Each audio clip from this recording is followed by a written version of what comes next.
John 5, 1 through 14. Sometime later, Jesus went up to Jerusalem for one of the Jewish festivals.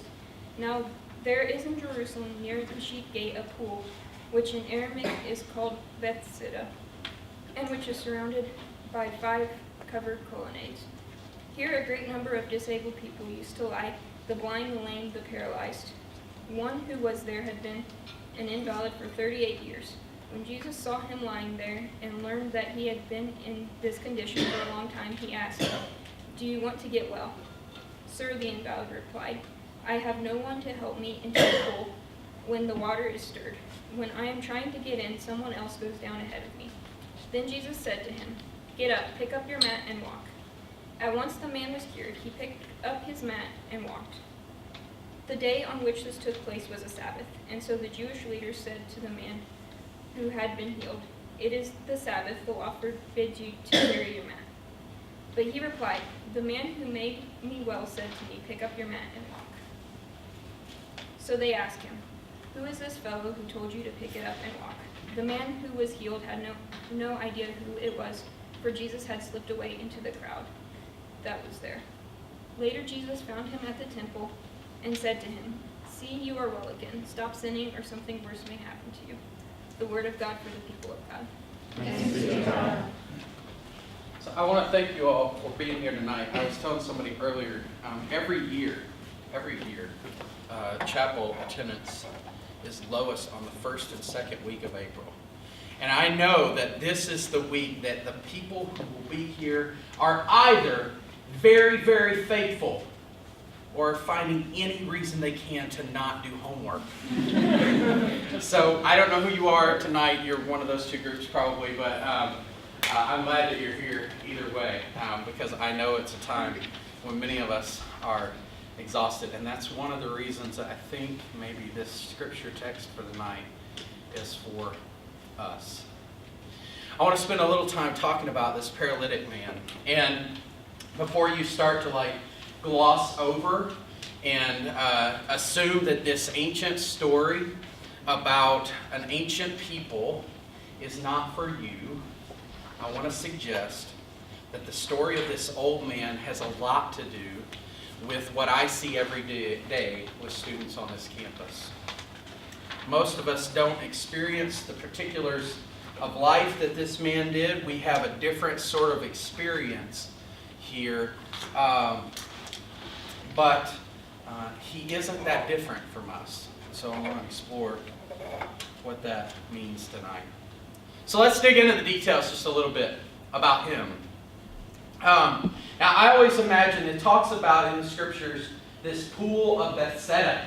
And I always thought about the pool of Bethesda was probably like this sort of small lake or something that was nearby the temple. And that this was sort of a natural body of water that they were seeing angels and miraculous power in that body of water. But what I learned is that actually the pool of Bethesda was a man-made cistern.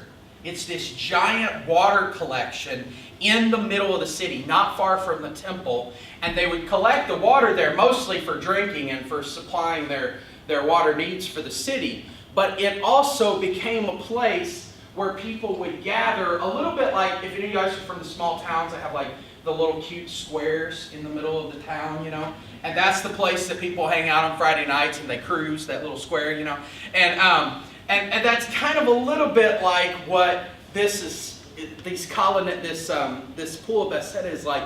This is a place where people would go to hang out and to spend time with one another and to buy things and to sort of gather. This was a social gathering place. And people would swim in the pool of Bethesda. Now, I have to tell you that the pool was about 20 feet deep when the water was up. The water could go down. But when the water was up, it was about 20 feet deep. We're talking about a big, huge pool that they would collect water in for drinking. But this is a big, deep pool for swimming. Now, this isn't a holy place. It's close to the temple, but it's not a holy place. This isn't sort of a sanctuary kind of place. So you can imagine that this little town square where people are gathering also has become a place for beggars to gather, just like you might see in a city here in the United States. So beggars have begun to gather in this place, and they will ask for gifts. It happens to be near the temple. If you ever go around the city on a Sunday, the beggars will often want to be near the church. As people are walking to church, it's a good business. Not business, but it's a good place for them to be. So they happen to be near the temple, and the legend was that occasionally an angel would come and stir the waters of this pool. And when the waters had been stirred by the angel, they had healing power in them. Okay? So you can imagine the beggars and the folks who are paralyzed and have disability, are blind. They are gathered at this pool. They hear that the water has been stirred by the angel, and so they rush to it because they want the healing that might come from that water being stirred. Now, the walls of this pool are like what you might imagine kind of the deep end of a swimming pool now, and they're 20 feet deep. So you can imagine that for a person who is crippled, has a disability, this is like a full-on commitment, right? Like you are jumping into the deep end because you think there might be healing in those waters. This is a radical kind of commitment.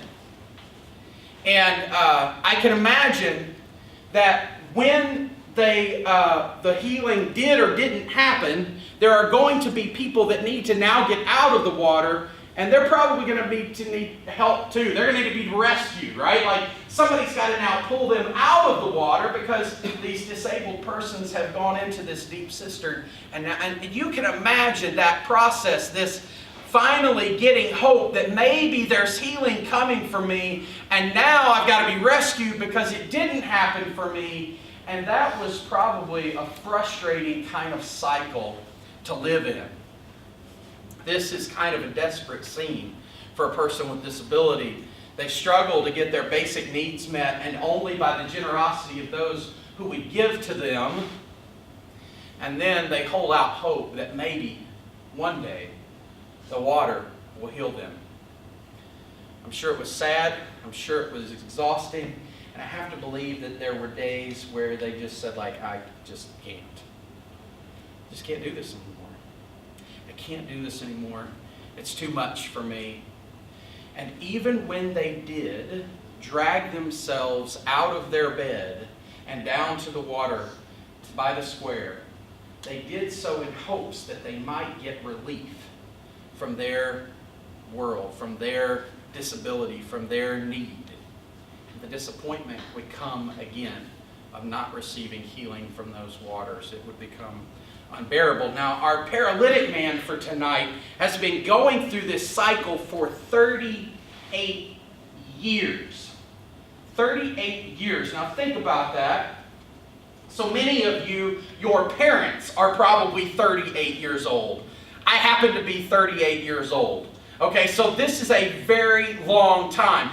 Jimmy Carter was president when this guy started going to the pool. Okay? All right? There was no email when he started going to the pool. This is 38 years ago that he's been going to the pool. Gas was 70 cents a gallon when he started making his way to the pool. And all of this time, life hasn't gotten any better. For 38 years as he makes his way down to the pool. Now that may seem like a story that's long ago. That may seem like a story, and it is a story about 2,000 years ago. This is a very old story, but it sounds really familiar to me.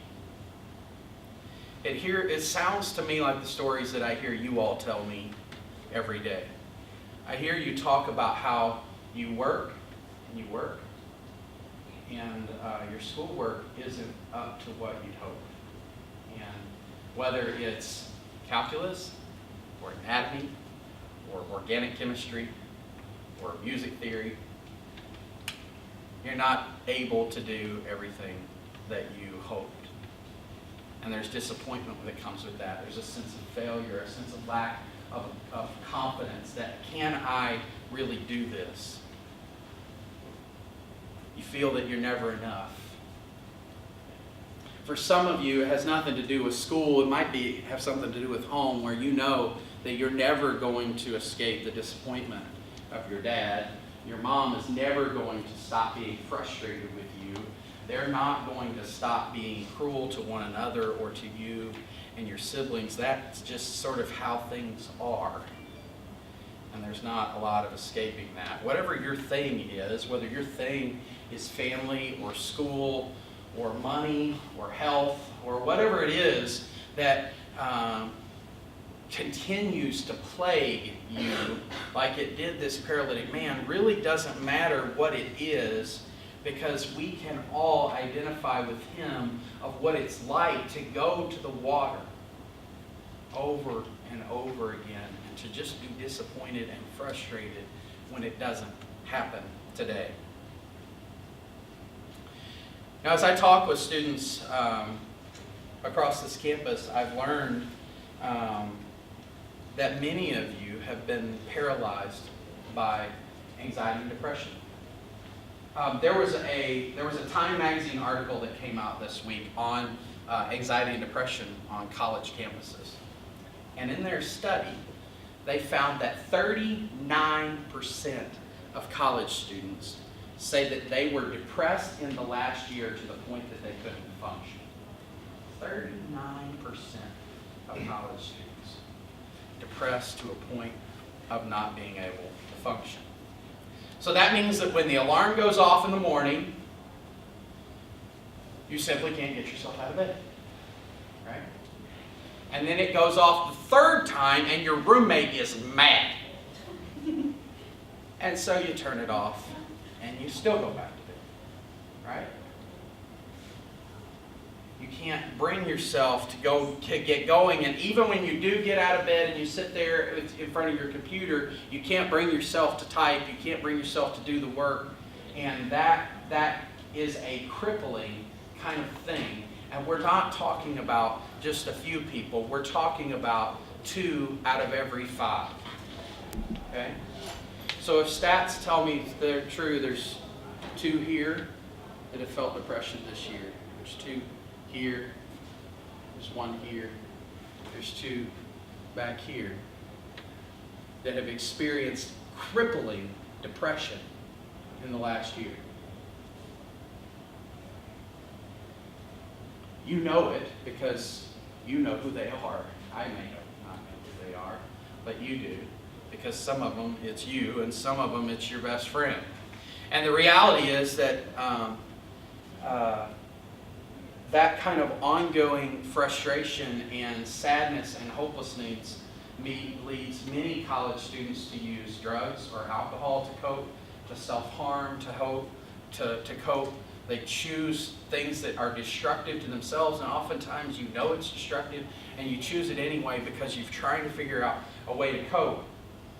And that same Time magazine article said that 1 in 10 college students have seriously considered suicide in the last year. 1 in 10. So this section over here, 2 of you have considered suicide this year. Seriously considered suicide. I want you to think about that for a second. And think about this is a public health crisis. Okay? This is our reality. This is where we live. And so, when we listen to the story of a paralytic man who's at the water's edge, calling out, hoping that maybe today will be the day that he's healed. That story is our story. That crippled man from the 1st century might as well be a 21st century college student.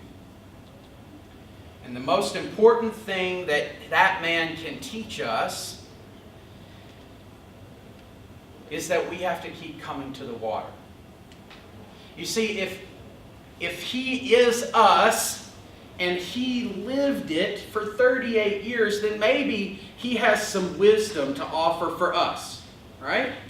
He experienced what we experienced for 38 years, and he has some experience to offer, some wisdom to offer us. I think the most important thing that he can teach us is that every day this guy got up. And even on the days that he didn't feel like it, he got up and he went to the water. And he gathered around with a group of people. And he knew that today might be the day that he got healed. God might intervene on his behalf today. And at the very least, he knew that he would find people there. He knew that he would find a community there. And not all of those people were going to be wonderful and caring and kind, but some of them would. And there would be hope there. So amidst the signs of pain in a broken world, he got to experience hope breaking into the pain, even for a moment. And so he got up, and he went about his business, and he came to the water. He came to the water because he knew that's what he needed.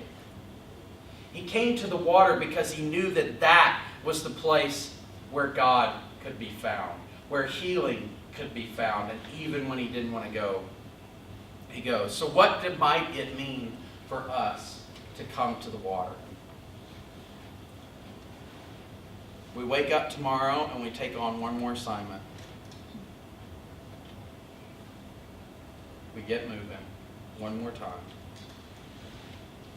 And you lean upon a friend that might be standing with you. If you're experiencing that anxiety and depression, you go to one more counseling appointment. And you go to the people who might be able to bring hope and healing for you today. One more time to the work, one more time to the friend, one more time to the counselors or the doctors, one more time drawing close to the water. And I hope, friends, that you will come one more time to God. Come to this place. Come to your place of prayer. Go to your study group. Go to your small group. And for one more time, ask the people who love you and care for you to pray for you again today. Not get tired of bringing your stuff to them. Not get exhausted with them maybe not seeing it as important as you do, but simply come again to the water and ask that God move among your community. May you come to the one who can give living water. That's the powerful image of John 4, is that Jesus is the living water who can bring hope and healing and life to us. We come to the only one who's ever given us hope. And so if you don't have hope tonight, I want to invite you to the water's edge. I want to invite you to do what the paralytic man does and come one more time to the water. The kind of water that can bring life and healing. Now here's the good news. That paralytic man, after coming for 38 years to the edge of the water, looking for his healing, eventually he gets a touch from Jesus. He gets a touch from the one who's able to bring power into his life. And notice he doesn't even know that Jesus is the one who's able to do it. He's a bit surprised when Jesus tells him to get up and to walk. And so I have to know that you may not know what will have the power in your life to bring healing and hope. But you get up and you go to the water's edge and you hope one more time and you believe and you pray that God can do something.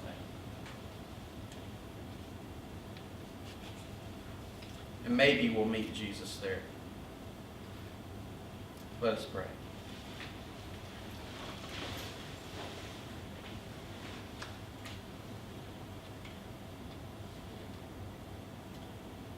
God, I thank you for these weary, tired students. thank you for students who have found new hope in a risen Savior. I thank you that your water does not run out even when we feel that we have.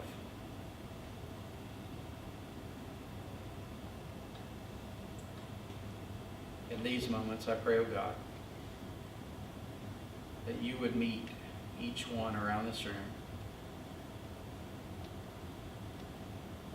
The ones that come here tonight broken, tired, sad, and hopeless. Won't you meet us in this moment?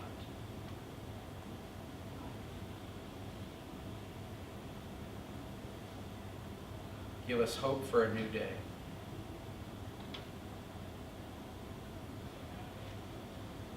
May you be known in this place.